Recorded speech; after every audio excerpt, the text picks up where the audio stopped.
So people keep telling you about shadow work, but you don't know what it is? Let's talk about it. Hey, it's Ashlyn, your local witchy bestie. Let's talk about shadow work a little bit. Let's kind of dive into what that is, what exactly you do with it, and why it's important.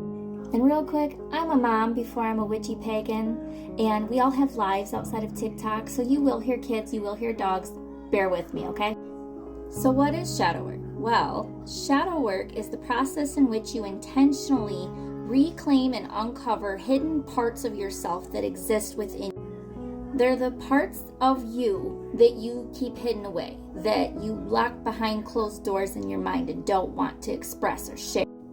You know what I mean. The parts that are icky, that you escape from, that you hide from, that you suppress, that you don't even really want to acknowledge. These can be things like fear, grief, loss, trauma, essay assault, just those icky, nasty parts that we kind of shy away from. That's what your shadow self consists of. So the whole point of shadow work is to intentionally expose those pieces of us with the intention of learning from them. What lessons did you take from them? How did they shape who you currently are? And we want to expose those things so that you can live in a more authentic version of yourself. Now, what do I mean by that? Well, just like there's good and evil, light and dark, we have a duality within us, a light and a dark. We have a side we keep suppressed, and we have the one that we put on to society. That takes energy. Whether you notice it or not, it takes energy to live like two separate lives like that. It may not seem like it, but that's basically what it is. This creates things like stress, friendship problems, job loss, love life problems. I mean, the list goes on. It's not in sync with who you need to be. And so it causes problems. And that's why it's important to expose these pieces, learn from them, and heal them. Now, real quick, I don't mean heal as in like put a Band-Aid on it and make it go away. No, that's not what I mean at all.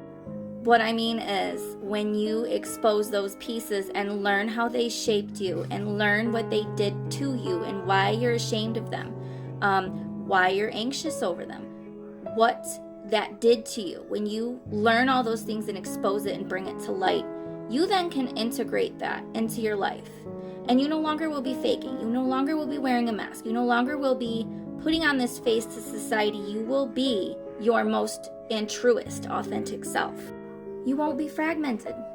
You'll be whole. Now, how do you do shadow work? Well, meditating and journaling, that's the main part of it. There are deities like King Belial, Lucifer, Lilith, Hecate, of course, the Morrigan, probably a few more that really dive into the shadow work with you and that are best aligned for that. That doesn't mean other gods and goddesses won't help you with it. It just helps if they're already in alignment, if that makes sense.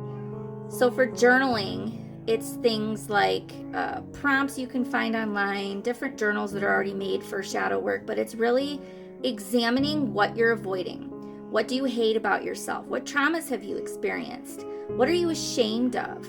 What parts of you do you just hate and don't want other people to see? Write about it. Envision what that ugly part of you looks like. It's all about exposing those things, learning from them, and seeing how they impact your everyday life. And yes, unfortunately, that can be icky. That can bring up a lot of sadness. It can bring up a lot of anger. It can bring up nauseating emotions. It can make you sad. But that's all part of the process.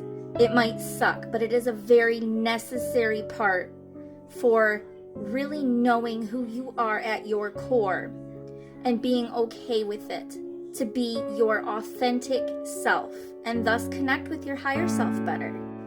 And it will take time. This is not an overnight thing. Sometimes they reveal small pieces at a time.